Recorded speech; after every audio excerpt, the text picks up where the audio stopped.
Welcome, everybody, to another episode of Needs Some Introduction.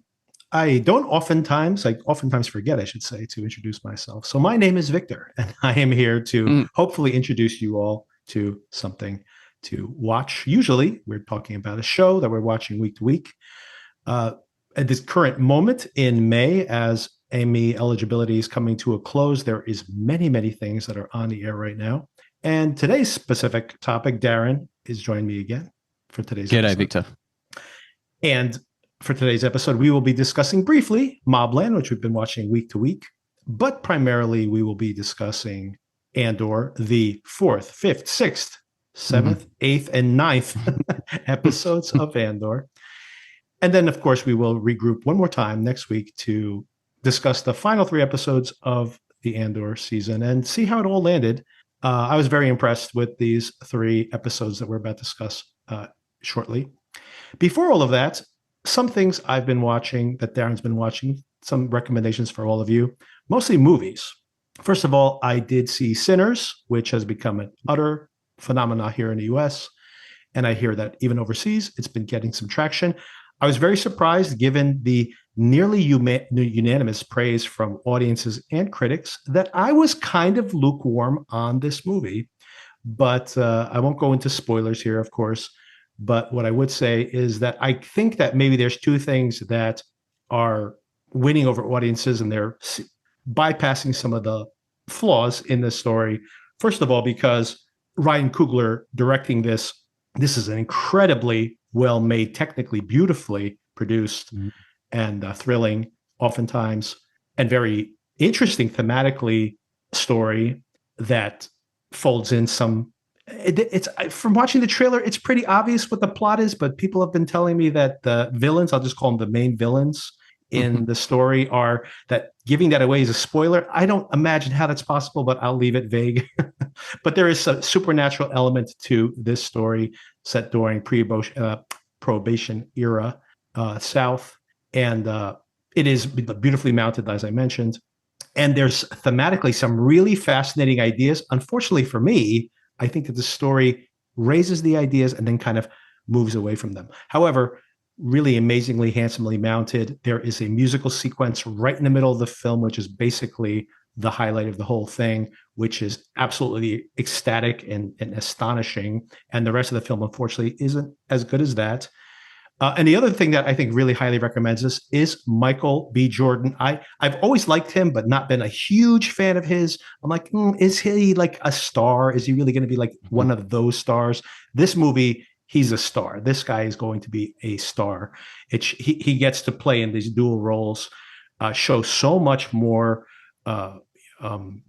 nuance to his performance, and just he has real charisma shining through in both of these different characters. So he's fantastic, and the production of the film is fantastic. I'd have to get into spoilers to nitpick my concerns around things. So I was a little bit disappointed with it, but I understand where the enthusiasm is coming from. And in general, I have to say that just happy to see people excited to watch a movie in movie theaters again. Yeah, it's a big movie here as well. My son actually brought it up on the weekend. He says, "Oh, can we go and see Sinners?" And he never brings up films, so obviously his mates are talking about it. From reading some reviews, they have spoiled who the villains are, and I kind of guessed it after watching the trailer a few times, which is. Yeah, so witches though. That, I'm not going to spoil. No, I'm not going to spoil it. But if you do, that's completely fine because I feel like it's out there now.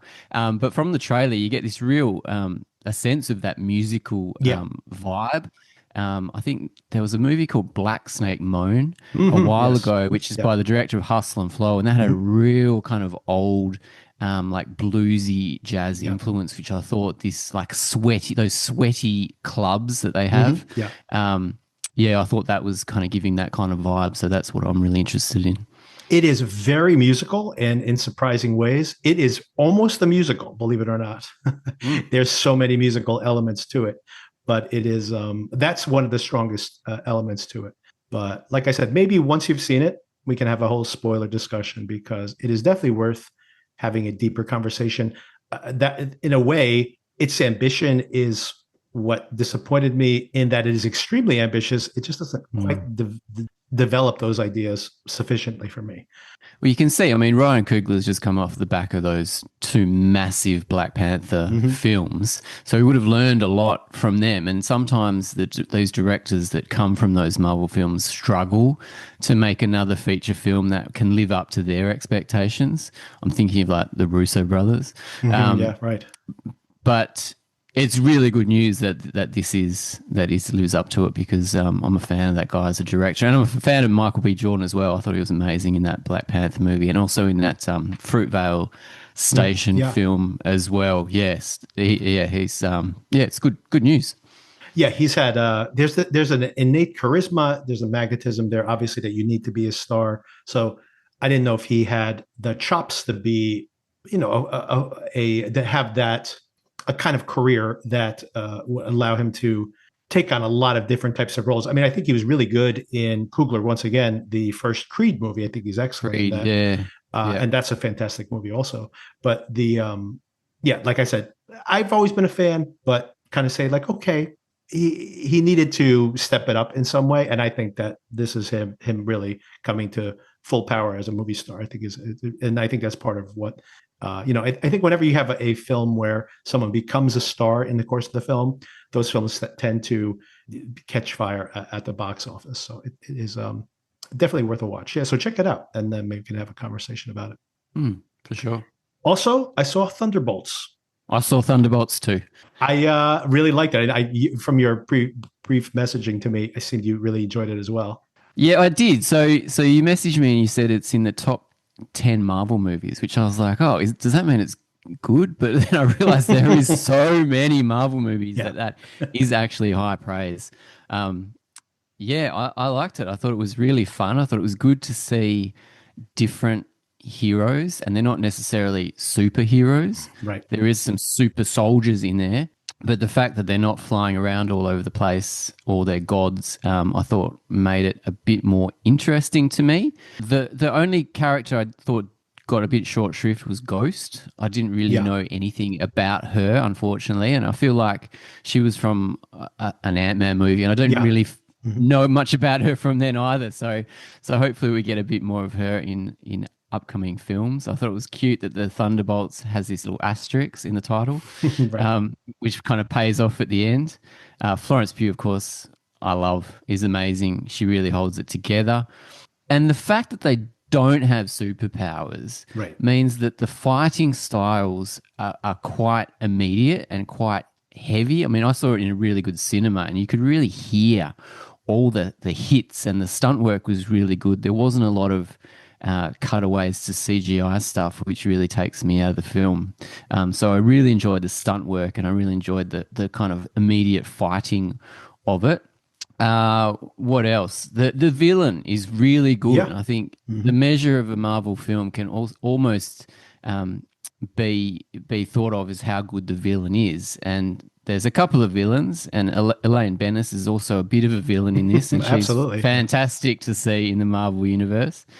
The way that it plays in, I've seen a couple of the TV series that it draws from, which the TV series, you can take them or leave them. Yeah. But Wyatt Russell's character, I thought was one of the highlights of the TV series, and he gets a real good showing in this film, which I really enjoyed. It's got a bit of a heavy-handed metaphor about depression or trauma. that these people need to overcome, and I was okay with it, and I thought it actually worked, and it made me think about a few things that you don't normally think of in a Marvel film. So I was quite happy with the whole result, and I enjoyed it, and walked out of there feeling pretty upbeat about the next steps in the Marvel universe, which is what I haven't been feeling the last year or so. Yeah. How about yourself? Exactly. I feel exactly the same way. I thought it was really well done. It looked great, which isn't always the case. I mean, we just watched that Captain America film, which looks absolutely terrible, just from a production standpoint. It looks like it's shot probably in the TV sets and just very flat lighting, has no character to it at all. And these characters, of course, have turned up in that movie. This is like a direct sequel to that Captain America film, which was surprisingly mildly successful, considering it's really not a good film at all. and even some of these characters recycled as well. Yeah, I really thought that Wyatt Russell, who was he was an interesting character in that series, which wasn't that successful. I agree. I thought he's really good here. Florence Pugh's really good here. The cast in general, I'm a fan of these actors. I think that David Harbour, I was worried there because they have him at the beginning and then he disappears for a big chunk of the movie. When he comes back, he steals like every scene he's in. He's so absolutely hysterical. It was just such a pleasure to have him in there. And yeah, it was like Guardians of the Galaxy, but unlike the psychedelic sci-fi that Guardians is, it is in the world of Bucky and Captain America, the more spy thriller version of the Avengers, which is like a subset of those Avenger movies. And it's like that version of it, which for me is more my taste anyway. And it's a lot of fun, just these losers coming together and actually, doing something good. And also given the fact, like you said, most of these people don't even have superpowers and they go against someone who's extremely superpowered. So the way they resolve that is, using their own strengths, which it's funny that they've been intentionally promoting this movie as like the A24 Avengers film. And in the advertisements, they show like all the A24 movies that all these different people have been in. And the thing that makes it an A24 movie is all the trauma bonding, which is like every A24 horror movie is like really a metaphor for trauma.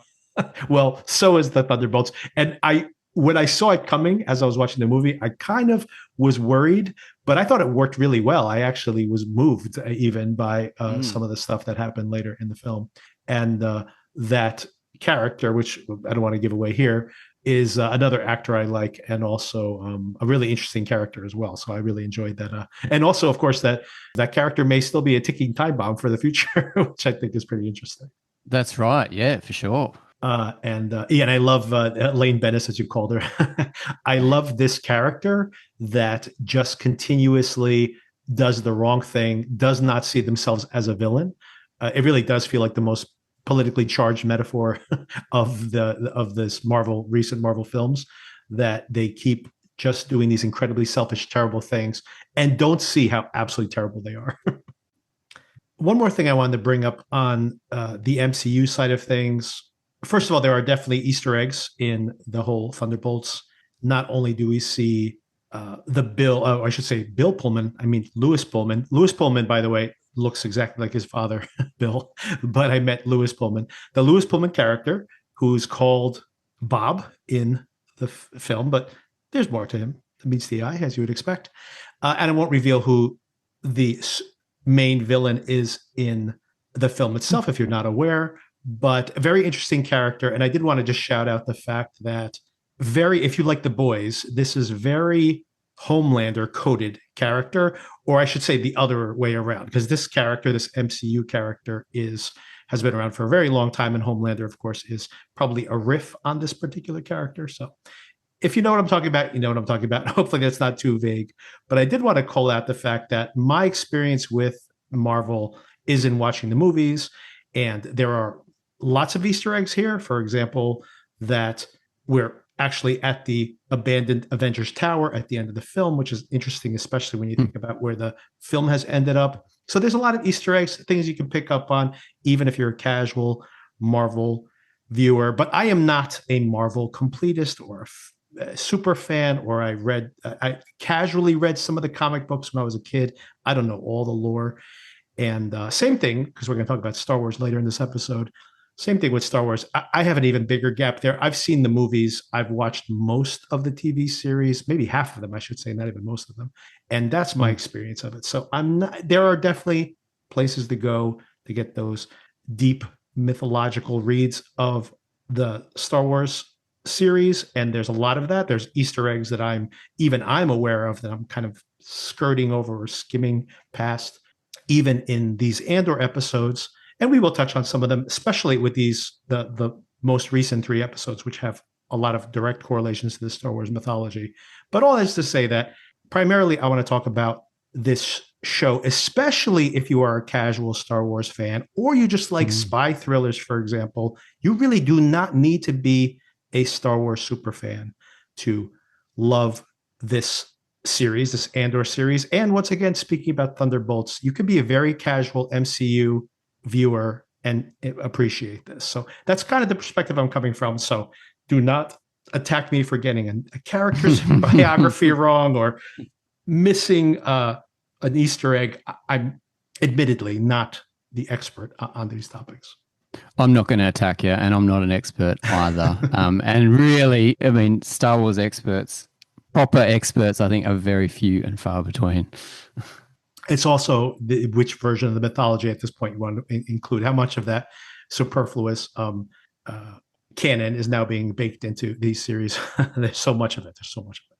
Yeah, well, apparently, I mean, all this Mandalorian stuff and also the Andor stuff, a lot of it links to the animated series, which I haven't dug into at all, really, just because the style of animation doesn't really appeal to me, and it just goes so deep that I'm not actually that interested in it. But it does feed into these new live action series, I think, in a good way, because it takes the best bits of those and gives it the proper, more storytelling depth.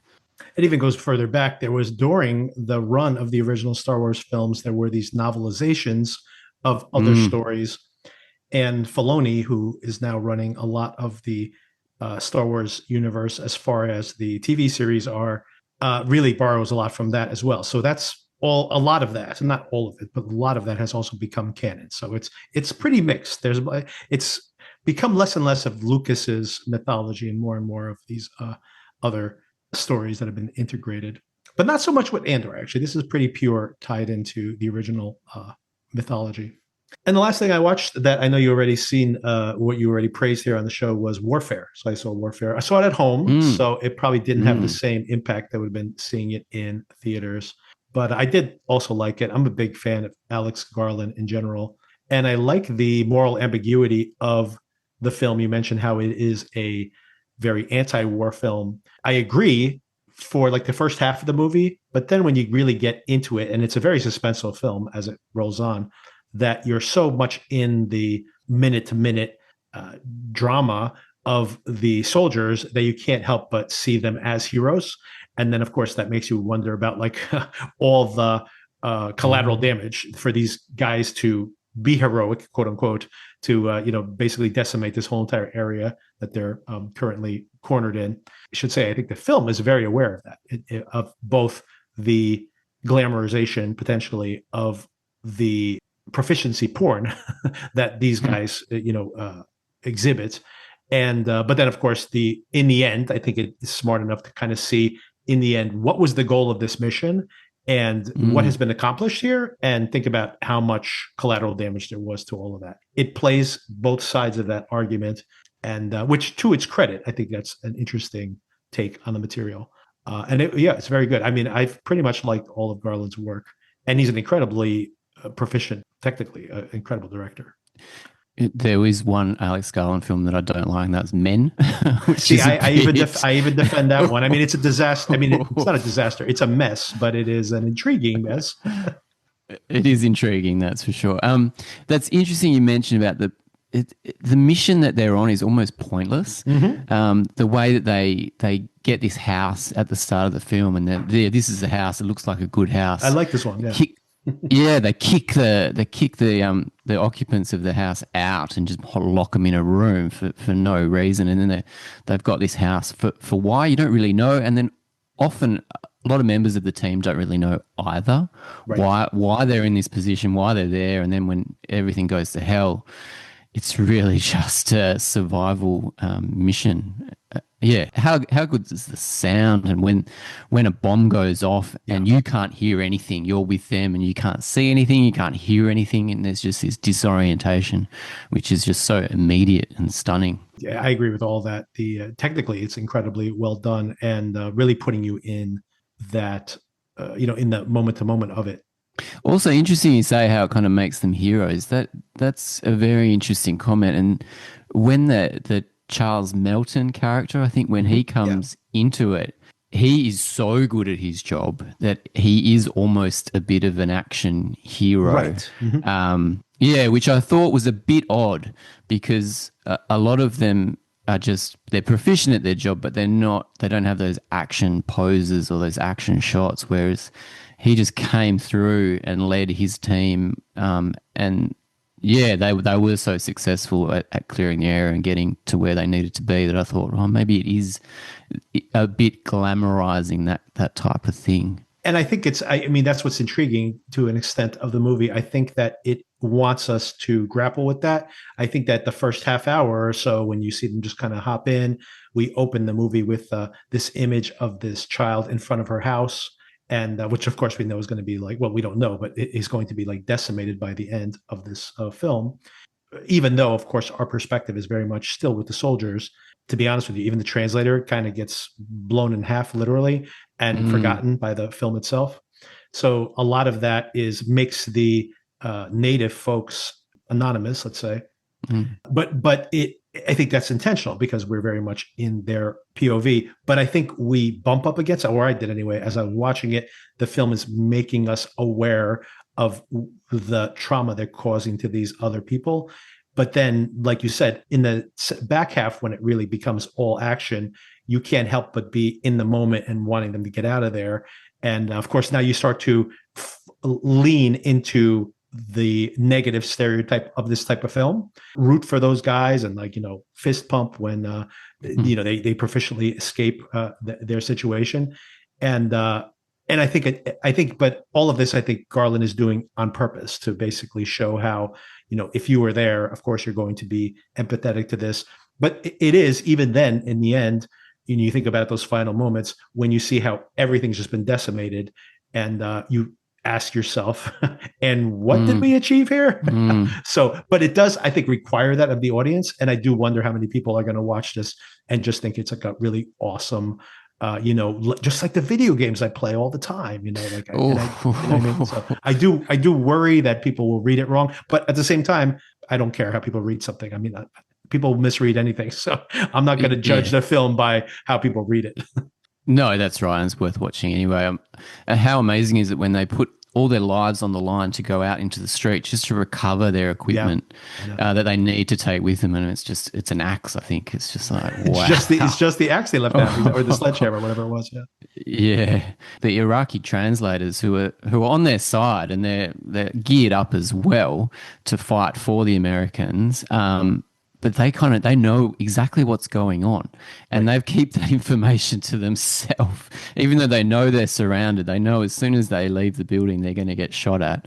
It's just, what a situation for them to be in. Yeah, it's all, and I mean, you think about those translators who took a lot of those jobs just because it was the only thing that was available, and what the risks they took because they have to live in those places afterwards. Wow. Yeah. All right, let's spend a little bit of time talking about this week's Mobland. How did you like this week's Mobland? Okay, I'm taking a deep breath. I don't want to be too negative, but what is the point of this episode? I don't get it. I just don't get it. We're geared up for a war, and our the greatest actor in the film, this guy Jeff Bell playing Richie, he's on a couple of little conversations, he says the word run. He doesn't do anything. There's no war. And then we focus all on this little side project with, I forget his name, and it's also Serafina and Brennan, yeah. And the useless older brother. Yes. And did I catch that they're doing this little Ruby transaction for $2 million? I mean, what is the point? I thought it would be $200 million or something right. For them to put themselves out there like that. And I just didn't quite get it. I mean, and they're ignoring so everybody's texting them, including Harry, and they're just ignoring the texts. I don't understand. Look, we can talk about it more because it is interesting to talk about because I was a bit flummoxed by it. I have to say that while I was watching this episode, I almost felt like I might quit the show. Yeah, I did think the same. But I'm like, okay, I think I'm going to stick it out given where we're at. And there's a couple of questions I still want to have answered. But to your point and to my question last week is like, what does the show want me to pay attention to? I think I've been watching this show the wrong way. And what I think it comes down to is this is my definition of soap opera, that I say that this show is a soap opera. And it might vary from person to person, but what I call a soap opera show is that, for me in general, I like to watch a show for the character, to kind of think like, oh, what would I do in that circumstance, or to fall in love with a character like on Breaking Bad or something, and then have that person betray you. You have to have a relationship with the person before they can betray you. If you're just watching things happen, there's never that sense of, communion with the other person. So that's kind of what I talk about soap opera, where you're watching that, just be like, oh my God, what trouble is Maeve going to get them in this week, right? It's like watching for plot, which for me is not my preferred way of watching this. And the way I crystallized it when I was watching this show, this particular episode, was, who do I care about in this show? Like, is Maeve going to die? I don't care. Is Maeve going to inherit the business? I don't care. Is Eddie going to die? I don't care. Is Brendan going to die? I don't care. Is Serafina going to die? I don't care. Is Jan going to divorce Harry? I don't care. Are they going to work it out? I don't care. I just don't care about anyone on the show, which is tough for trying to watch a show week to week. It's not good, is it? And yeah, the way that you say soap opera, so everything is just very broad strokes, and it's like, we're just doing this now. Oh, we're putting, what's the chess analogy? You need to sacrifice pieces, and it's just like, oh, okay, yeah, right, all right. That's the other thing, is that I try to meet the show on its own terms, and even there, the idea that Maeve is like, Eddie, let me show you how to play chess. I'm going to tell Richie that he's going to kill this person, but not that person. And don't worry, Richie and me go way back. He would never mess with me, because I wanted her to finish that sentence, because he knows that if he messes with me, I'll go and murder his wife and child. Oops, I already did that. So I don't know what you have over this guy. I mean, I really wanted her to finish that sentence. Like, what can she do to him that she hasn't already done to him? And I feel like Eddie said that or said something similar. My absolute most favorite moment in this episode is when she was on the phone to Richie and she says that they have some history. Right. And there's a cut to Eddie and he just does this look as if he's thinking of this sexual relationship between Maeve and Richie. And it was just, I laughed and laughed. I had to replay it. It was so funny. Do you believe that Conrad did this on his own, or do you think he's covering for Maeve? What did you think of that? Yeah, of course. He's covering for Maeve. Yeah, absolutely. Yeah, because she even seems surprised when he takes the bullet for her. That's right. Yeah, and he's covering for her because he wants to show that he's got power. It's not just her. He wants to, yeah. Yeah, he has to, right? What do you think her chess move here is, that she says that he can kill Serafina, but protect Brendan. But then, do you think that means, like, I don't know. I don't even know if it's worth yeah, I mean, considering what this is. And just logistically, the fact that Richie can get an army together to I'm not convinced that that's him taking over the Serafina's deal. Just the fact that he can get there in an afternoon, I'm not quite on top of. I did like when Brendan's pissing his pants. I thought that was a great indication of his type of character. I thought that was funny.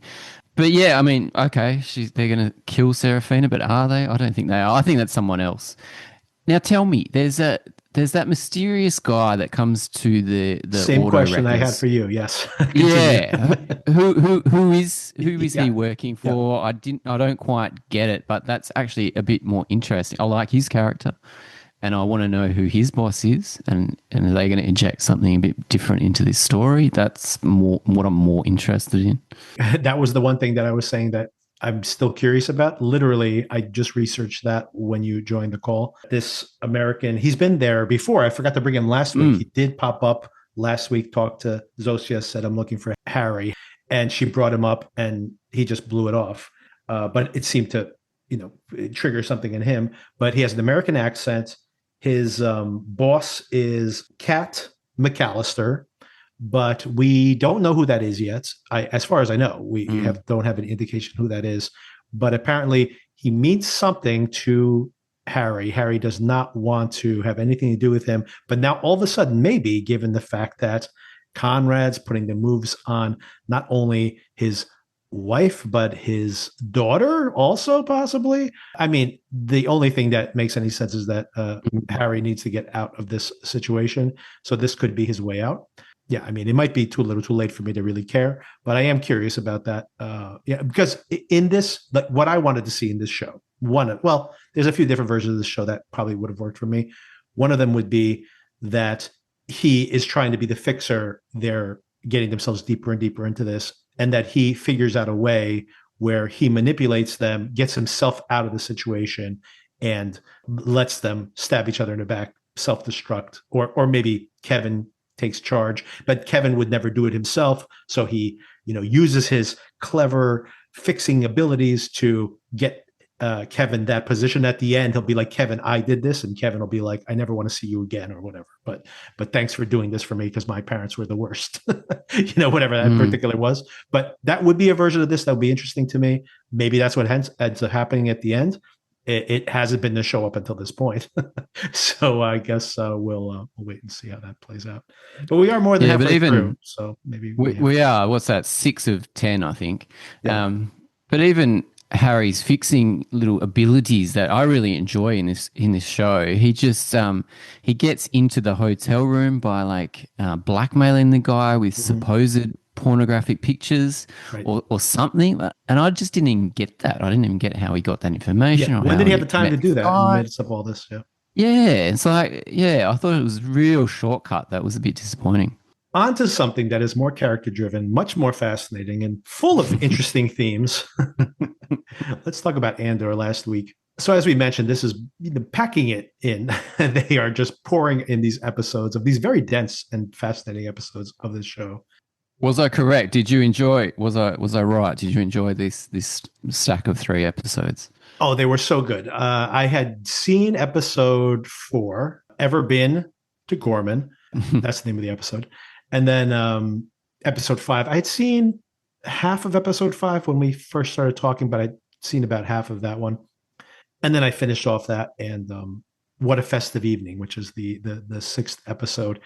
And I just love the suspense of trying to get the listening device off the artwork, but also these layered conversations about the history of the Empire and the rebellion itself.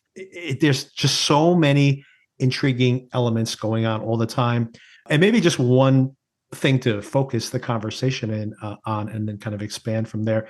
I continuously am so fascinated by Luthan as a character, obviously, but specifically in these episodes where you see that Luthan is kind of aware that something really, he may not know exactly how catastrophic this is going to be to Gorman, but he knows that something really bad is going to happen if they don't help these rebels out. And simultaneously, the Empire is like, well, we're going to have to destroy the entire planet to get the mining that we want out of this. And they're both willing to sacrifice a whole planet. Like Luthan's like, well, that'll show them. If that doesn't motivate a rebellion, I don't know what will. And the Empire is just like, well, you got to crack some eggs to make an omelet, And so it's, in a way, they're both throwing these people under the bus. And actually, I thought about this as I was watching Warfare too, the idea that in the end, terrible things will happen and good people are caught in the crossfire, whether you want to see these people as the rebels or as, you could read it either way, right? The guys in Warfare are either working for the Empire, but they're just some good guys who are just trying to do their jobs, or they're working for the rebellion, potentially. Either way you want to read it, the show is kind of saying that maybe there's not that big of a difference between these two sides. That's very interesting. Yeah. Interesting to think about. I didn't get it from that kind of direction. But yeah, Luthan is coming a little bit unwound, isn't he? And the fact that he's almost playing into the Empire's plan is quite devastating, where he's sending these people to hijack this transport, and that's exactly what the Empire want them to do. So they can get this little rebellion that they can crush, or they can have an excuse to destroy this planet. Yeah. It's sinister. In a way, they want the same thing. You have the one side, the Empire is trying to orchestrate, puppet the rebels to cause an attack so that they have an excuse to go to war with them. And then Luthan, in a way, goes, go ahead, do your worst. This will light a fuse. This will be, they call him an accelerant, right? That he wants to accelerate this rebellion. People are too complacent in the Empire, he needs to make them uncomfortable so that they will rebel. So it's very strange that they are common cause, even though theoretically they are on opposite sides of the table. Yeah, and you need these tragedies across the way, across the storyline, so that other people do rise up and join the rebellion. But yeah, at what cost? It's horrible. I mean, we see that in contemporary history, right? Like you think about just watching back in December when that Hulu series about the Troubles in Ireland. Say Nothing, I think. Say Nothing, yeah. Similarly there, you have a situation where you have these rebels aligning against the powers that be, and then the police force that needs the rebels to act out so they can like impose martial law on the population. So it is, again, this, and that same argument is being made, right? That you are playing right into their hands. And they're like, what are we going to do? Just sit around and wait? It's the exact same dynamic that's played out here. And maybe what always ends up happening within a Civil War type situation. Oh, it's fascinating. It's fascinating that they keep the information from everybody. Not one person knows exactly what's going on. Even Dedra doesn't really know the whole scope of what she's doing in Gorman or why. I think only the Ben Mendelsohn character is really the only guy that knows the full plan. But even then, he may not know why they're pulling this mineral out. Yeah, the way that they separate information. And poor old Luthan, he knows something's going on, but he doesn't know exactly what. And Andor was just not interested. I thought that was interesting. He saw it there. He saw that they're not organized. They're not ready for a rebellion. They're not ready to do the things that they want to do. He was like, no, I'm out. I'm going to go back to Bix. Bix is very interesting. And I love the button on this episode. We'll get to that in a minute. Yeah. It's so fantastic. What did you think of Cassian showing up undercover as this fashion designer, which really felt like he was channeling Luthan, right? He's like using all his Luthan knowledge to play off that role. I think it's hilarious. I mean, there are some things that really go back to like the heart of Star Wars and just fun things in the movies that they have. And I thought this was one of them. It's not all super serious political stuff. This was just hilarious. The hair and the clothes and the backstory that he has. Just so funny, just glorious to see him step out as an actor as well in a different kind of situation than hiding in the shadows and being all serious. I mean, I guess this would be a spoiler for people who are waiting to watch Rogue One once this is all over, but it's interesting to see that are there people that are doing that? It's probably very few, but it is interesting to see that we talked about it last week also, that Cassian playing this role of like being the rebel recruiter and putting that character on, and then all of a sudden reluctantly trying to turn those idiots, the rebel idiots, down on the moon, against each other so that he can make his escape. And now here, like channeling Luthan potentially, and then trying to make his own way with his relationship with Bix as well. But it's interesting to see him play all these different roles. In a way, it's like this guy could have become like a great military leader or something because of all these different tools he has in his tool chest. But we all know that things don't go great for Cash in the long run. Yeah, there was, I think, a funny aside that Luthan asked him about the character that he was portraying. He said something, he like approved it or something, said something nice about it, that makes sense that he was just playing Luthan. He used that like a little role play with Bix when he got home too. He's like, she's like, oh, you should bring him here sometime. This set of 3 episodes really developed their relationship. Yeah. In a very loving way. The scene where they're kind of dancing and touching each other's hands. Yeah. I mean, that's a hot scene. And it's very tender as well, which I thought was beautiful. And coming on the backdrop of her just being addicted to these drugs as well. There's this whole Requiem for a Dream situation going on with her alone in this house. I mean, it's just so enjoyable to watch.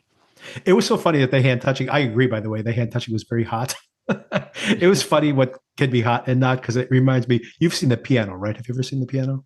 A long time ago, yeah. Those lovers eventually get very naked in that movie. But I remember that scene where Harvey Keitel buttons her glove and kisses her wrist, and I was like, "Damn, that's hot." A couple of things with, it's interesting here how thematically linked some of these episodes have been last week with that whole concept of these performances as well.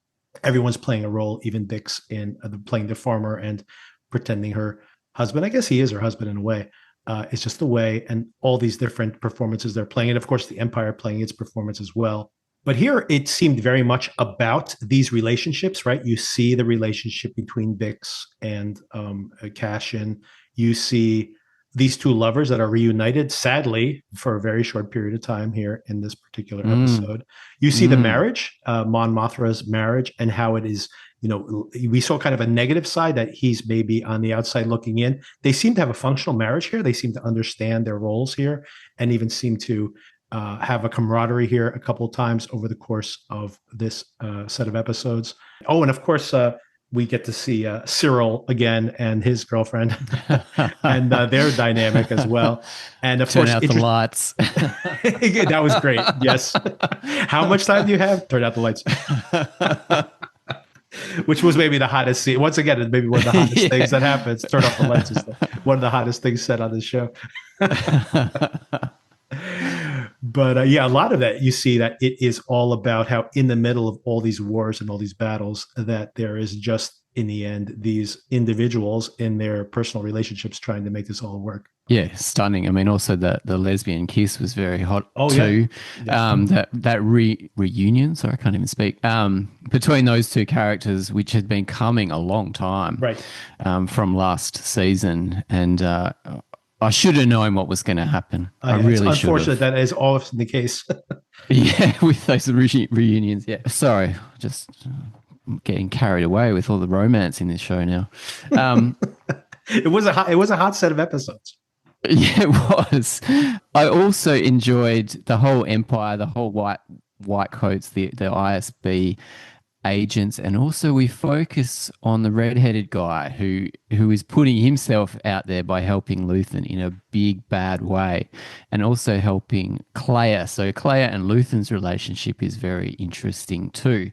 There's all these relationships between like the older one and the younger one, and the way that she forced this redheaded guy to help her get the listening device out of this piece of art, and the way they kept cutting away to the attack on the transport is very Star Wars. The way they cut between 2 or 3 different situations, which ramp up the tension. I was just like, get this thing out of it. Come on.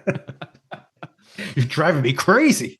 And her hands bleeding. I was like, oh, God.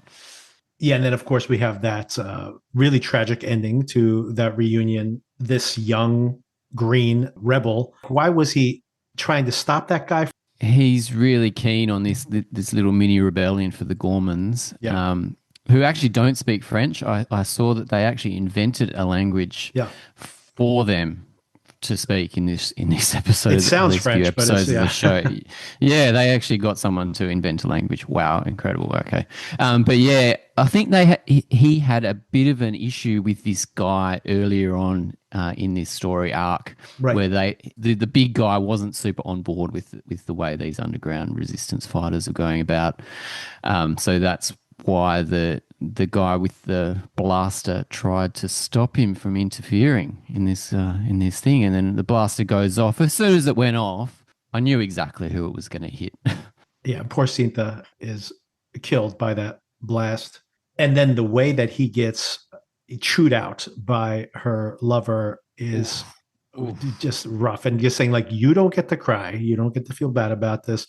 You got to live with it for the rest of your life. This is going to motivate you. You're going to, you live your life because of this thing, which is rough. That's like some tough medicine. It was excellent because I kind of put myself in that situation. Like, what do you say to this person? Do you just don't say anything? Do you say something short and sweet? But to chew him out like that was amazing. So the writer was Bo Williman, who I think wrote a few episodes in the first season, and he's from House of Cards. So he was there when House of Cards was very successful in those first couple of seasons. And yeah, just devastating writing. Agreed. And then, of course, we end the episode with the retribution finally, when a few funny things happen there. First of all, that we have this conversation between Cassian and Luthan, and Cassian shows up to check on Bix. The subtlety of the writing when he shows up at the door and she sees him and she says, "Oh no," she thinks Cassian is been killed. And he says, "No, not that." And like, they don't have to explain. We know what went through her head and what he was, what he read on her face there. But then, of course, that he sees she's in a really bad place immediately.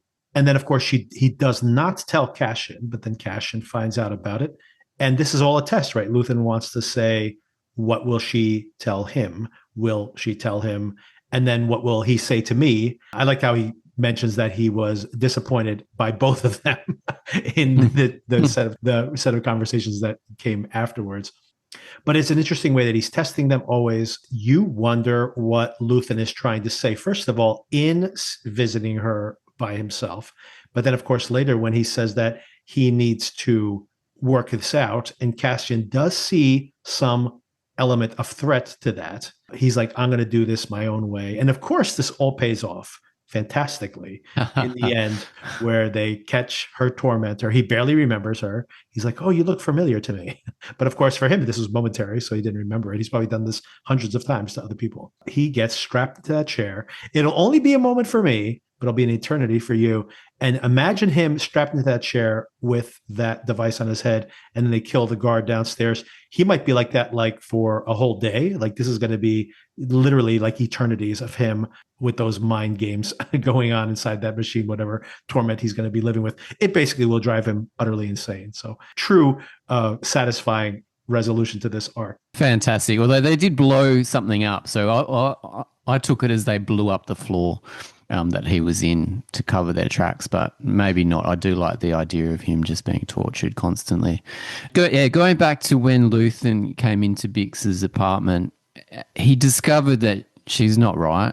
He discovered that she is doing this drug that he also has experience with doing, which makes his backstory a lot more interesting as well. If he couldn't get even more interesting, he's dealt with the kind of horrors that she is dealing with as well. And he was just seeing whether she's strong enough to overcome it, or whether he has to take care of her to be able to keep Cassian as a weapon for himself. I mean, so dark. And the fact that she did tell Cassian about the visit, and she gets her redemption arc. To see her and Cassian together as a team. I agree. Seeing them together and having this out in the open is the only way to get past it. And, hey, teaming up to get the revenge is nothing could be sweeter. You're right that they did blow up something there at the end. I didn't take it as they were blowing him up. I think they let him off the hook too easily. I wanted him to be there all night long. Like multiple lifetimes of tormented, like he's going to be a total lunatic by the time they take that thing off of his head, which would be more sweet dessert for me than just killing him. I agree. Yeah, and I do hope that this does solve her of this addiction. You know what? We could talk about Mon Mothma just for a moment there. I did think it was very interesting to see her openly have this argument with these more loyal Empire elements about seeing these people as criminals, or is that just a story they want to tell? So it's very courageous of her, even in her persona, to broach the subject, which she has done before. But I also find it interesting to see her still trying to solve these problems politically, even though that hasn't really worked up until this point. And lastly, I really liked having her sworn in, whatever that, when she needs to, whatever that swearing in ceremony is, where they're talking about making the empire strong. So you see like the birth of the empire here, but also how she like halfway through kind of gives up saying the oath. Yeah, fascinating. Yeah, I loved when Krennic was revealed to be in that art gallery scene. I was like, oh, what is going to go on here? So many, the politics about it, and the way that they could talk calmly about their different perspectives was really great as well. So they respected each other politically, but definitely not personally. Yeah, very cool. And just as an aside, I really like the way they're dealing with the aliens in Star Wars. I mean, they're not, often we like fetishize these suits or the CGI or the puppetry of it. But in this show, it just exists. Right. Sometimes you get a good view of it. Sometimes you don't. Sometimes it's just they're in the background. And it just makes the world feel a lot more real. And they sell it to you a lot easier. All right, so let's just jump right into the 3 most recent episodes, which feel free to parse these into 3 individual episodes if you'd like, Darren. But for my money, this was the most complete and riveting cycle of 3 episodes that this series has produced. And the action, the emotion, the payoffs, the character stuff. I mean, I got choked up multiple times watching this. I just thought it was absolutely fantastic. Oh, I haven't shouted this out before, but you did hear about in the trade papers how much they spent on this, and they really show it on the screen. I think about how many times you see these characters, even here, just seeing Andor walk his way up and down those stairs, and the crowd, in an actual location filling this large space instead of shooting, like you mentioned previously, your complaint of shooting like on the volume or like on the green screen or something. These places people are in actual locations, whether they are in the middle of a cornfield somewhere or whether they are on these, steps in front of these buildings. The buildings may not be real, but the size of these sets are massive, and they're real. The camera is literally tracking these people, even during the wedding sequences or some of these walk-in talks where they're going through all these different hallways. This is all built locations, and man, does it pay off, because this is incredible world building. And just from a production standpoint, it was knocked out by these 3 episodes, but so much to talk about in paying off so many different themes here that we've already touched on earlier. Yeah, and there is wider shots of the Gorman city, which blend really well with the practical location, and also the Senate building, building that's next to the big pool, and the big steps that go up there. It just looks really good. I agree. Yeah, this is and if maybe in the very simple terms, the first 3 episodes of this season were about that performance of control and faking it till you make it many times, mentoring and the different elements that are seen there, and even just the falseness of image, like Empire may very well be a false image. And then the last 3 episodes, we were talking about all those relationships we see, romantic relationships, and maybe not only romantic relationships, but those dynamics when people are very close to each other, and how that is a strength and perhaps a weakness in different cases.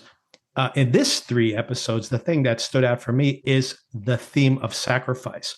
When you see that people over and over again, whether it is sacrificing your cover or sacrificing your political position or sacrificing your life or sacrificing your relationship, that everybody in the end has to surrender something to try to achieve this goal. And then the question, of course, becomes oftentimes with these characters, was it worth it or not by the end? Yeah, that's very interesting the way that you say that, because that second episode, you really did know what was going to happen. And it felt like, while it did feel like a proper, not a riot, but just this tinderbox of explosion that everybody knows is what's going to happen. Yeah, the idea of sacrifice is quite interesting when you think of it like that, because they know where it's heading. Yeah, and the we could just start there, because I think that is obviously the central event here. And this, once again, it's really amazing storytelling where in the canon of Star Wars, if people are familiar with it, we know this is going to happen.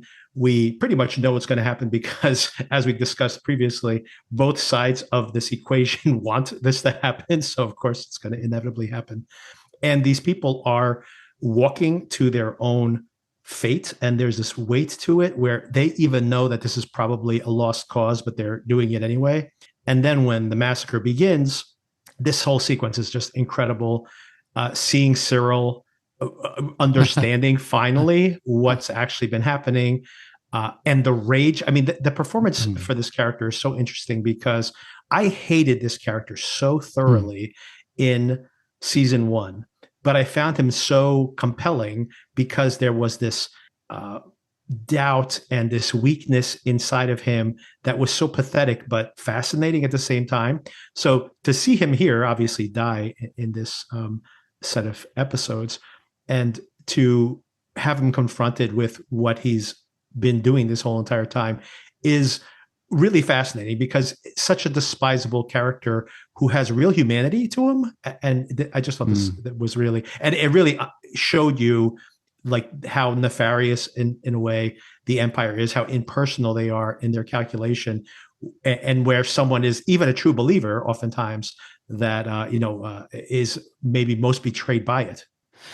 Oh, it was incredible. I mean, he had such a blind spot in the first season, and in this episode particularly, and this season, you can just see his vision getting wider as he sees more things about the world, and he starts to change what he thinks about it, especially with this new sexual relationship that he's got with Dedra, and he can't handle that either. I mean, the violence that he shows to her is pretty shocking. Yeah. The way he has his hand around her neck. I mean, I don't know what they do when the lights are out, but it wasn't. That might be foreplay. We don't really know. Yeah, that's right. But the way that opened him up, and then his last moments of where he finally is face to face with Cassian, and when Cassian says, "Who are you? Who even are you?" And that opens him up even more, where he just sees how singular he's become on this goal, where there's so many more things out there in the world that can affect him. Did you think, I mean, I think we are supposed to read it this way, but is it believable that he attacks Cassian because he sees that Cassian is targeting Dedra? I didn't I think that maybe as an aside, but I think it's more that was his focus from the start, and I feel like he knew that Dedra's focus was this Andor character as well. So I think he more just got the rush of blood that he finally sees him in the flesh and that he can take him out, rather than where he's actually pointing that gun. And then, of course, Cassian doesn't even know who he is, so that's kind of the irony there, of course, right? Oh, it's incredible having such a hatred of someone, and then they're just like, they don't even know you. who are you? How horrible must that feel too? Yeah, so that's another sacrifice, of course, him sacrificing his life. Dedra, another character who I despise, but it also still fascinating character, and seeing her, supposedly victorious here, and so not even conflicted, like really unhappy with the result. And it is interesting earlier in this season where she knows what has to be done. This is really basically her master plan, but she wants to leave. It's like she doesn't want to be too close to it, because even she feels uncomfortable with executing this plan. But she knew. She's like, I have an idea, and they saw it on her face. But then of course they put her in charge of it.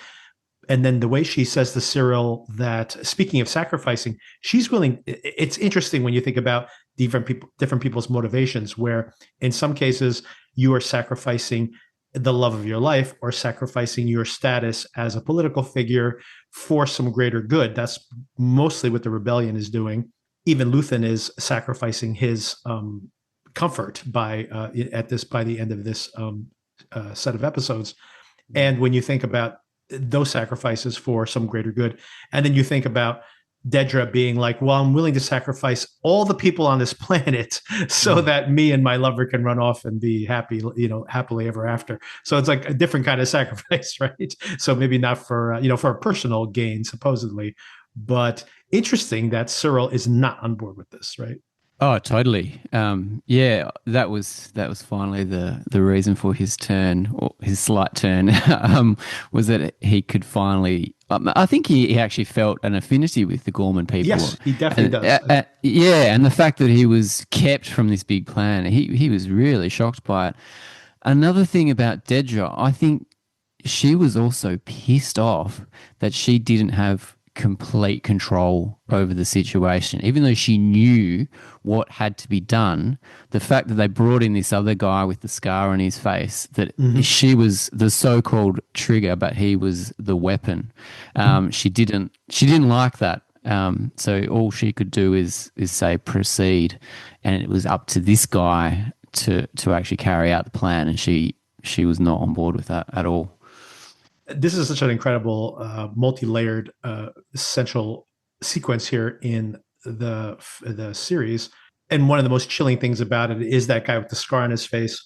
As everything is going to plan, and they even have these like young soldiers that are basically Mm. just cannon fodder. They send them in there just to basically be massacred, as to rile up the public even more. And every once in a while, the camera will cut to him, and while even people who are on part of this plot are chaotically running around and trying to protect themselves, he is just calm and cool as a cucumber because this is all going exactly to plan. And there's something so chilling about seeing him just casually observing the carnage. Yeah, incredible. And I really felt for his kind of second in command, that little garrison leader who Mhm. was in charge of those ragtag bunch of kids.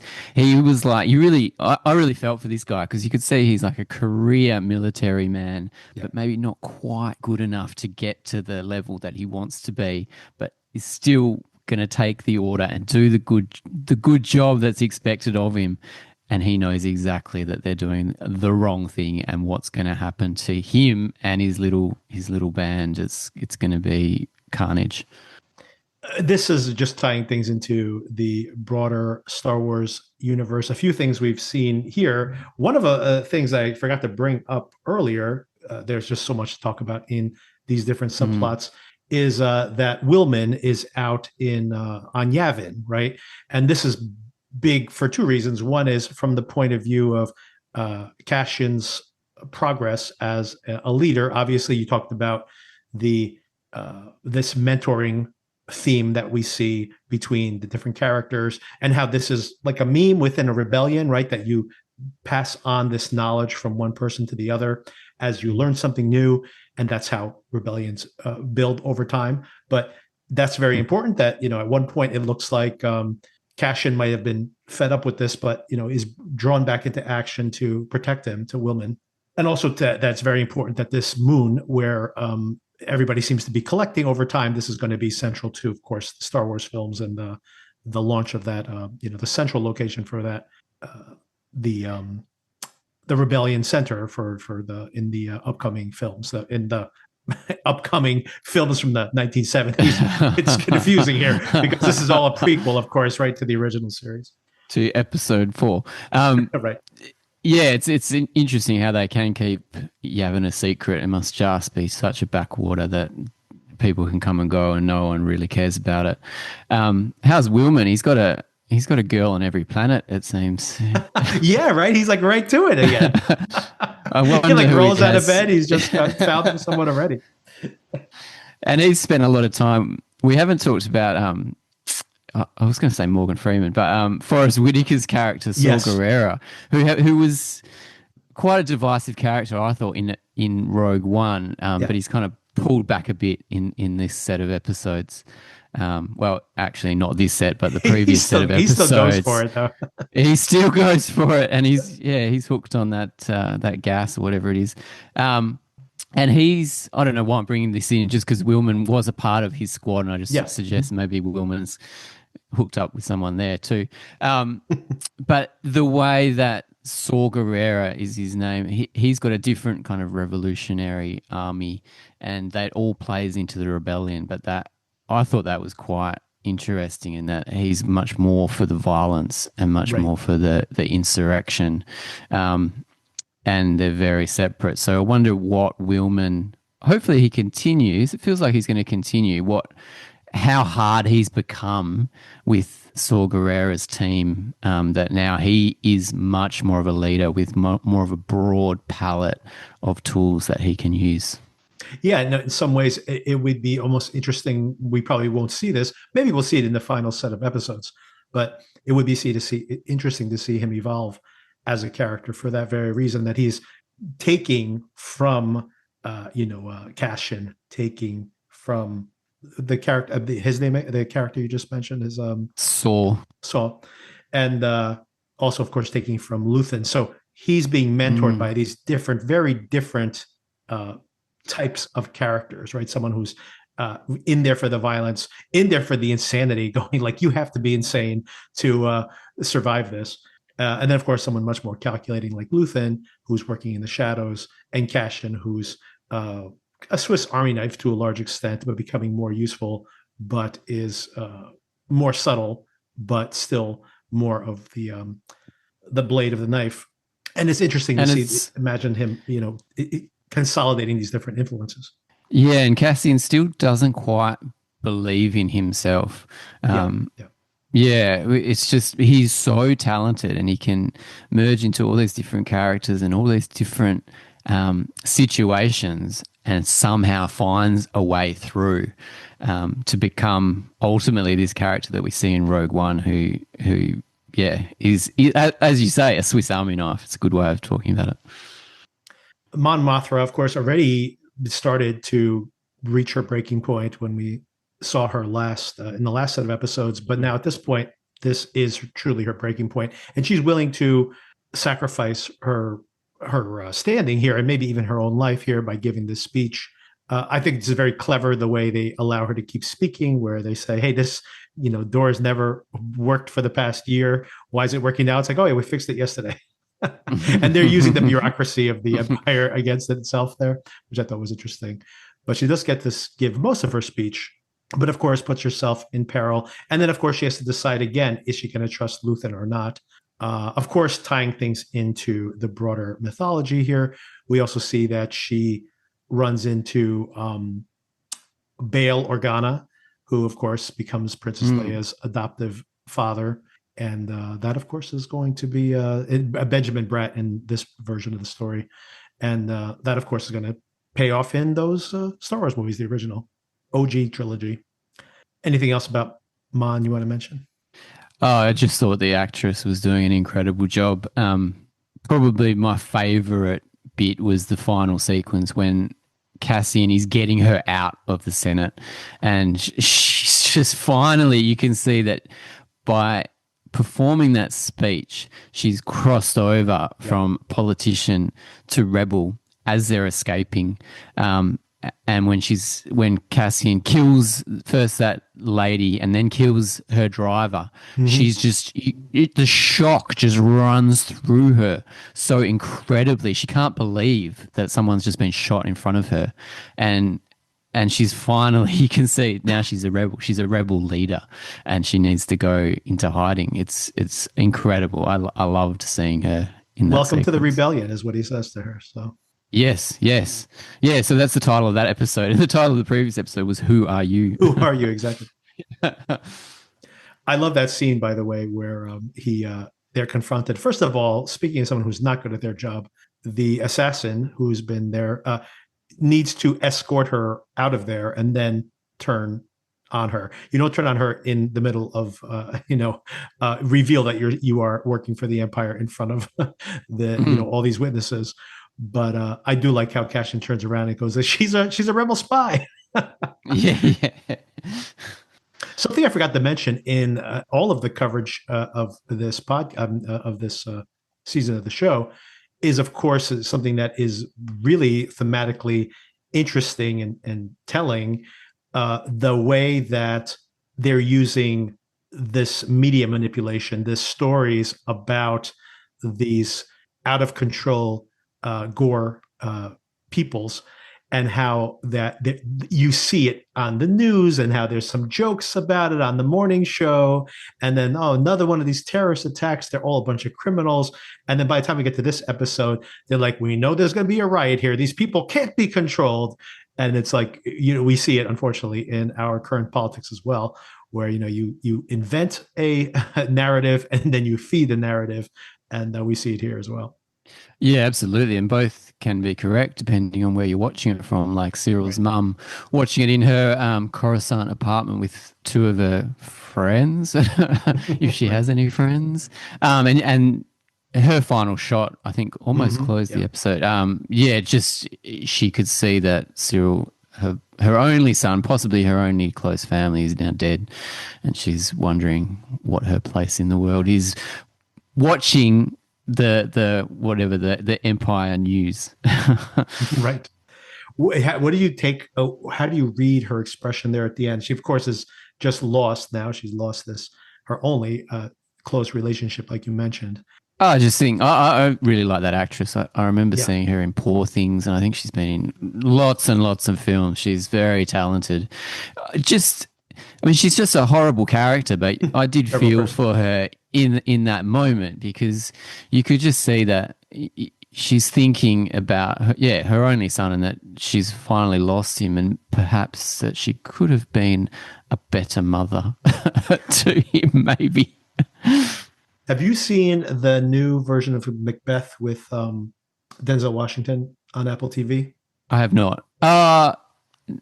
I think I saw a little bit of it. Is that the black and white one? It's in black and white. Yeah, it's from Joel Yeah, I Cohen. saw. Yeah. Yes, I saw some of it. Yeah, it was out there.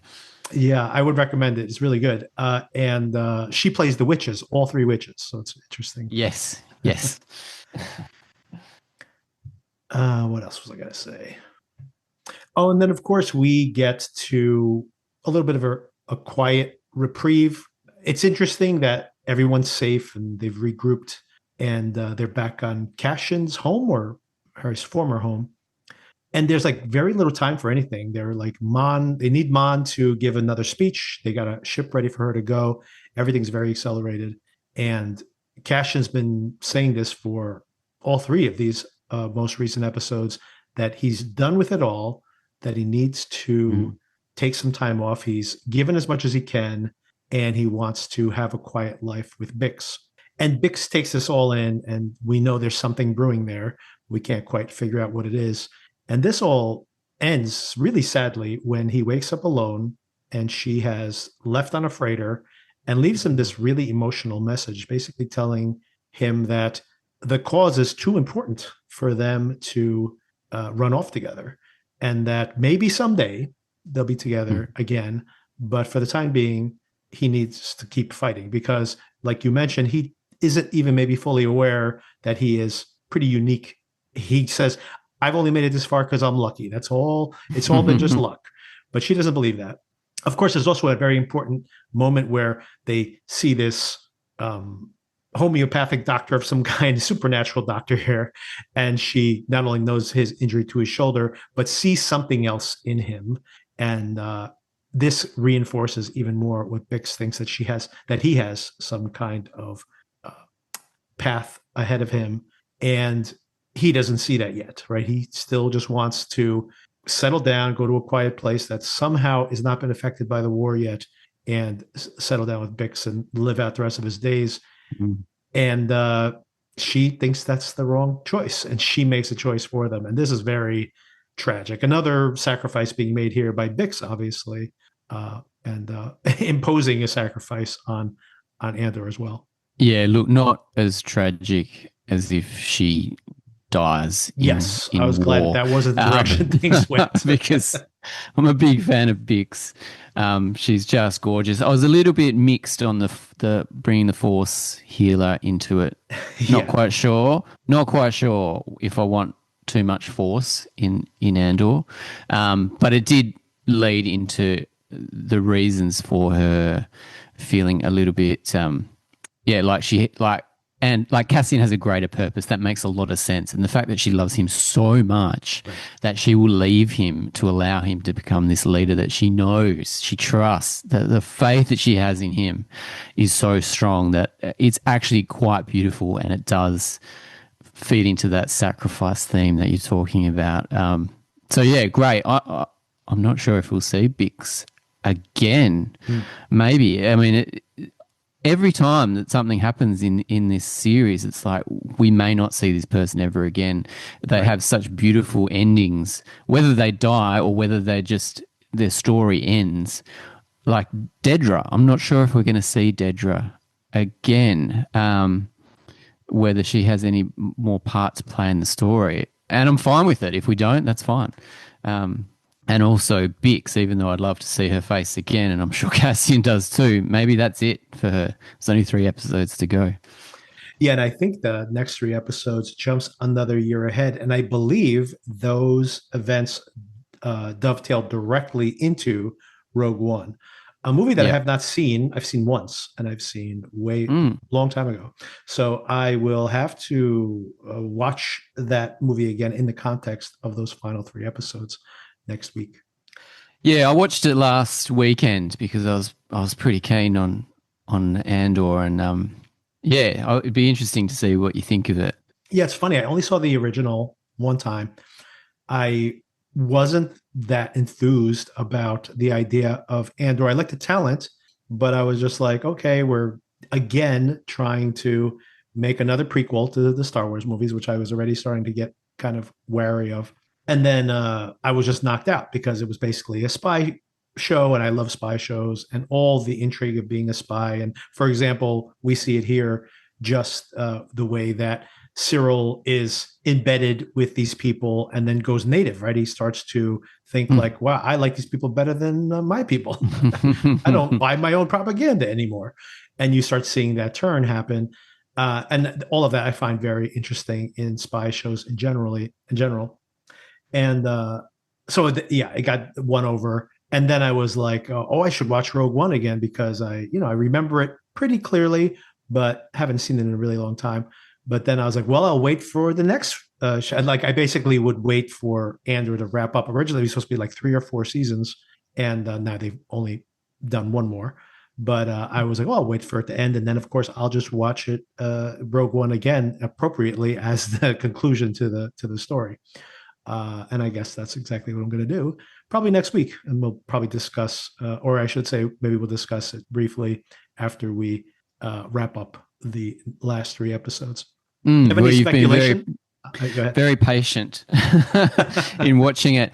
Yeah, maybe I should have waited. I just couldn't. I just couldn't. I just wanted to see these characters. Another thing that I'm a little bit mixed is so now we're leading up to Rogue One. So now we're seeing the droid Yes, that I was going to bring that up. Cassian Yeah. finds and is going to reprogram to be on his side. And we see his mate, I forget his mate's name, Melfi or Melshi or something, who he actually escaped from the prison with. And now he's joined the rebellion. He has a special weapon. I don't quite understand why Vel clocks his weapon, that it's different. Maybe he's got a military background, and then he plays a larger part in Rogue One as well. So yeah, I'm always a little bit mixed. It's like, oh, that's where that came from. That's where that came from. I don't really need to know where it all came from, but I guess it is interesting for casual fans. That's what I was going to bring up was exactly that, the robot, and in the exact light that you just brought it up. The one thing I bump up against a little bit, especially in these 3 episodes where I was completely, um, riveted by what I was watching, and that all of a sudden that there's an Easter egg for Rogue One they have to throw in there, or for the broader Star Wars mythology. And there's a lot of them, like people say, like, oh, that's a particular blaster that she's using or whatever. Those are things I don't even pick up on. But whenever the show has to like shoehorn that in, I always bump up against a little bit. But even with the robot here, I feel like they hide it pretty well, where it's like it's an actually pretty exciting sequence. And then when they recover the robot, I'm like, oh, I see what they did there. But every time I have to, it takes me out a little bit of what is a really one of the best hours of television I've seen all year. And then all of a sudden be like, oh, remember that droid from Rogue One? Here's where he came from. I'm like, all right, okay. It's a minor gripe, and it was very exciting when Cassian was face to face with that droid coming at him, and you felt how he felt in the previous season when one of these droids just got him by the neck and chucked him in jail and just sent him on a path that he did not want to go on, pretty horrible path. So he got a bit of revenge for that. Do you think that the Willman's one night stand? I don't know if it was a one night stand. Maybe they had a relationship before. But do you think that actually, by the way, her radio broadcast was really heartbreaking. But do you think she survives? What happened to her? Did she get off the planet? She did. She's with him at the end, I think, isn't she? She's in the apartment. Oh yeah. Okay. Yeah. At the end, yeah. So that was a really interesting scene when everyone from different worlds is in this one kind of safe house in Coruscant together. And Mon Mothma doesn't look like she should be in this dirty apartment. But I thought it was quite interesting when she said to Cassian, "Oh, you've been here before," where he casually goes and makes a cup of coffee. So she can kind of sees where he's come from and the filth that he lives in. Because Bix hasn't been there for a while to clean it up. But I think, that chick, that Gorman Resistance girl, was next to Willman tending to his injuries. So hopefully they go off together and get strong again for a year later. We'll see. A year from now. Yeah. So what do you think?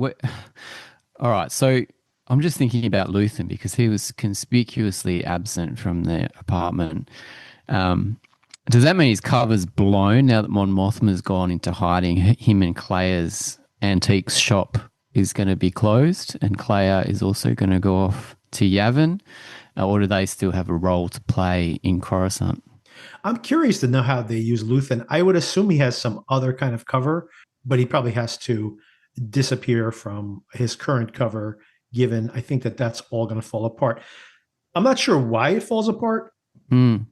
Specifically, but he makes it pretty clear. He says, like, they're going to use his ship for her to escape, and I assume if they see that they'll know that he's involved in some way. So he's just gonna, he's walking around wigless, so yeah, that's right. Doesn't want anyone to spot him.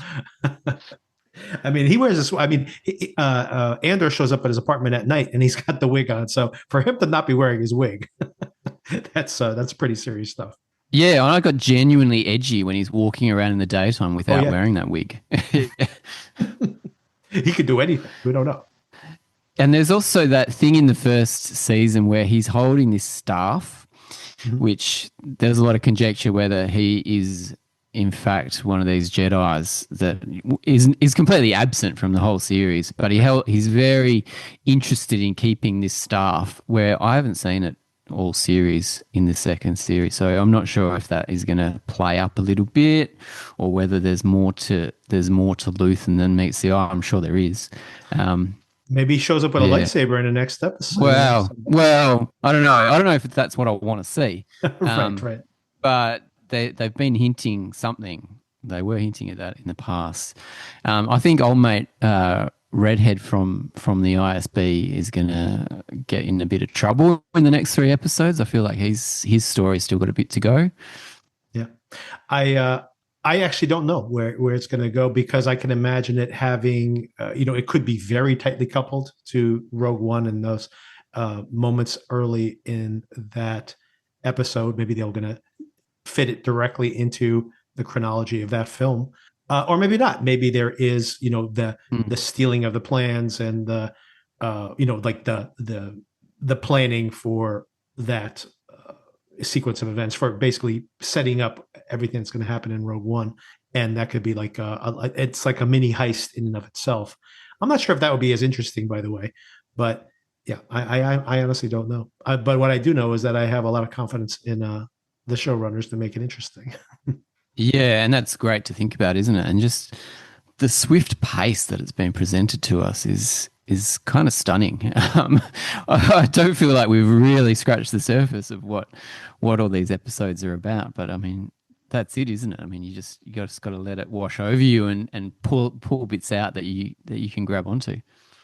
Yeah, I mean, I think about it is a complaint of mine of the way they're releasing this. On the one hand, it's great to have 2.5 hour great movie pretty much every week to watch.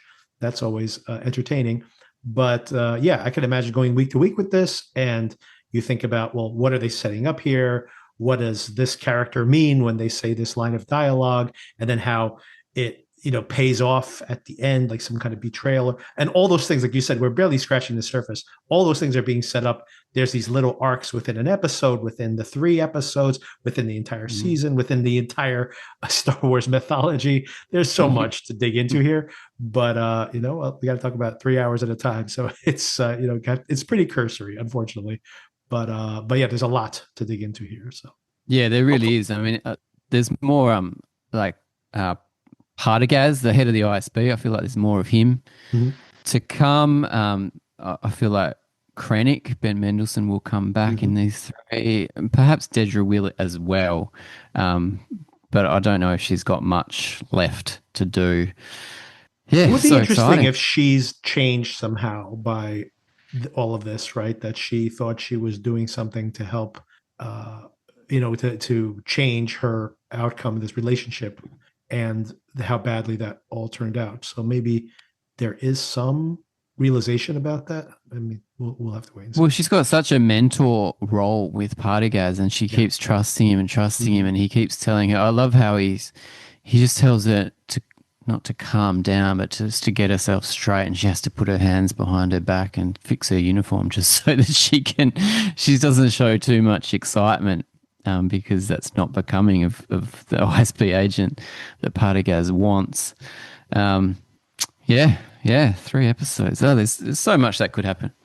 Another really impressive thing about all of this, a complaint I have over and over again with like the Obi-Wan series, which I thought was terrible, that they're incapable of opening up this Star Wars world, that it's all this, you can't throw a shoe in the Star Wars universe without hitting one of the characters from the original mythology. And I'm like, how is it possible that they're incapable of making interesting stories that expand beyond the Luke Skywalker mythology, right? And that was my general critique with that Obi-Wan, but other series as well. And then you think about this, which is, we know the outcomes of most of these characters.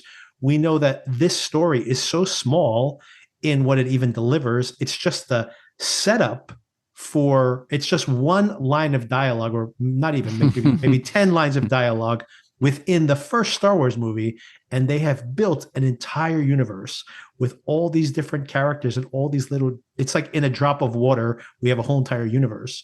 And it's really encouraging in that the thing that I say that they're incapable of doing, they actually did very well by allowing us to get so granular that you make a whole universe out of it, which is fascinating. But not only that, the fact that you create sequences like the ones in these most recent episodes where we know the outcome, we know what's going to happen. It's going to be a massacre. We know that the vast majority of those people are going to die, and yet there's all this tension and suspense and drama in it. So it's that just, you know what, if you can make good television, you can make good television out of anything. But there's a lot, it makes me feel like there's a lot more potential in this Star Wars mythology if you hand these stories to the right people. Because I do feel like I feel like the most recent Star Wars stories that I've tried to watch, they go nowhere. They're really like, they're not allowed to have anything consequential to say or do, and they're just tedious in general. Well, did you hear the news that Sean Levy is directing a new Star Wars film with Ryan Gosling? I like the Ryan Gosling part of it. I'm not sure I'm on board with the Sean Levy part of it, but did he do Deadpool Wolverine? He did. He did Deadpool Wolverine. Okay. I think he's worked. I think that's my concern. I think he did a good job there. He's very. I do too. He can. He's one of the creators. He's directed a lot of Stranger Things. Also, I think that he can proficiently deliver on. He makes films that look good and deliver what the producers want. Let's put it that way. So I think he can deliver a product which is solid in execution. I don't think he has a vision like the Gilroy brothers about creating a whole complex internetwork of spies within the microcosm of one paragraph of a Star Wars script, right? I don't think he has the ability of doing that. So I worry. Well, yeah, I have those worries as well. But it will be interesting to see a movie that possibly doesn't include Skywalkers in it. But you know there's going to be Easter eggs, and you know there's going to be nods and stuff to that kind of thing. And they're basically pitching it as Ryan Gosling is Han Solo. So I worry that they're going to be like, oh, Guardians of the Galaxy, something like that. And with Guardians of the Galaxy, which is already winking at like a Star Wars type universe. And then we're just like doing a copy of a copy. I'm just like, I don't, and once again, like, I think the Guardians films are actually really creative. I think that's really well done, but I don't think Sean Levy has the kind of vision that James Gunn has, right? So James Gunn has a very specific set of themes and visual cues that he's honed in on his whole entire career. I think Sean Levy is just there to be like, I'll do what you want me to do, boss. And boss better have a really good plan and really good script, let's say. So yeah, I'm concerned. I'm also concerned, and not concerned, but I am concerned that we may not get this type of mature storytelling, because the ratings for Andor are starting to come in, and the first 6 days, which is the first release they had for the first batch of episodes, was 1.2 million views, which is the same as season 1 of Andor, which was already like the worst of any of these Star Wars films. So series, I should say. So I find it very disconcerting that the audience has not expanded despite the quality of that first season of the show. I do hope people find it because it's so good. But I mean, unfortunately, if this show becomes yet another one of the worst rated Star Wars shows, they're not going to make more of this type of show. So that is just bizarre to me. Yeah, when I turned it on last night, the new animated Star Wars was number 1. Whether these lists are correct or not, or whether that's just what they want you to watch, that was number 1. And then I was like, oh, where's Andor? And it was down number 4 or 5. So I was like, okay, I'm going straight to that one, and I probably may not watch the first one.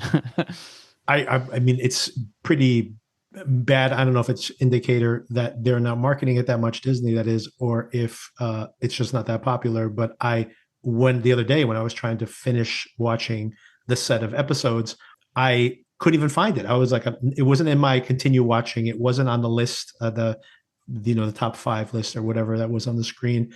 So I had to like search for it. I'm like, are you kidding me? I was just watching this yesterday. I can't find it on the menu. Like, what's going on here?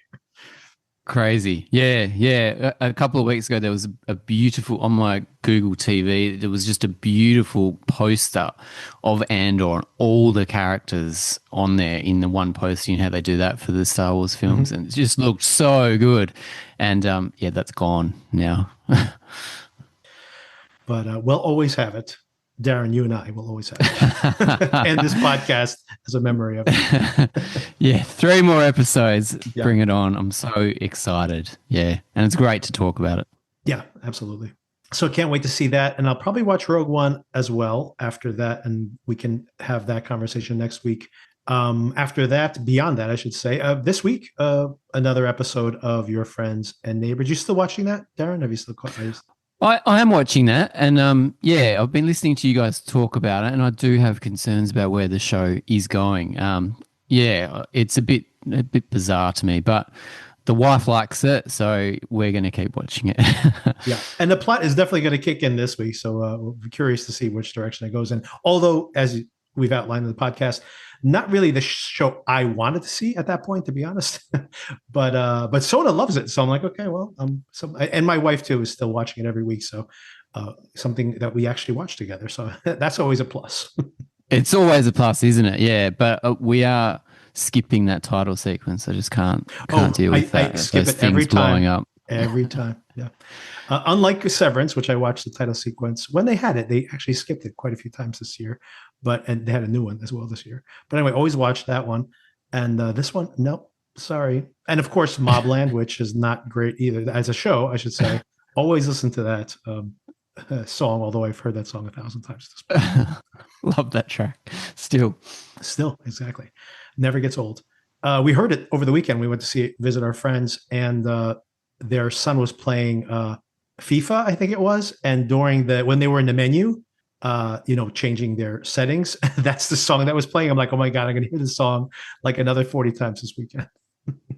That's so funny. Yeah, I'm spewing that I only discovered that song after they just visited this city. They played a gig and a couple of my friends went. I'm like, I vaguely knew of this band, and completely missed them. But now I'm a massive fan. Yeah, have you listened to Romance? Have you been listening to the album? Yeah, very cool.